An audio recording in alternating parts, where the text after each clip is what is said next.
नाशिक जिल्ह्याच्या पालकमंत्रीपदी गिरीश महाजन यांची नियुक्ती झाल्याने आपण बघितलं तर येवल्यात ठिकठिकाणी त्यांचे शुभेच्छाचे बॅनर झळकत आहे। आपण बघितलं तर येवल्यातील भाजपा युवा मोर्चाच्या वतीने शुभेच्छाचे बॅनर या येवल्यातील ठिकठिकाणी चौकांमध्ये तसेच महामार्गावर लावण्यात आलेले आहेत। गिरीश महाजन यांचे हार्दिक अभिनंदन अशा आशयाचे देखील बॅनर लावण्यात आले आहेत। मात्र अक्षरशः या फतेपूर नाका परिसरामध्ये एक लक्षवेधी बॅनर आहे।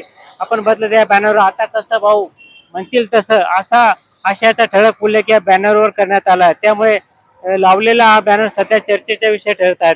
नाशिकच्या पालकमंत्रीपदावरून गेल्या काही दिवसापासून अनेक राजकीय घडामोडी सुरू होत्या। अखेर गिरीश महाजन यांची नाशिकच्या पालकमंत्रीपदी नियुक्ती झाल्यानंतर भाजपा युवा मोर्चाकडून मोठ्या प्रमाणात जल्लोष देखील येवल्यात करण्यात आला होता। मात्र मंत्री छगन भुजबळ यांच्या मतदारसंघात भाजपाकडून अशा आशयाचा बॅनर या ठिकाणी लावण्यात आलेले नक्कीच येवल्यामध्ये आता राजकीय चर्चांना उधाण आलं आहे। नरेंद्र बटाव, जय महाराष्ट्र न्यूज, येवला, नाशिक।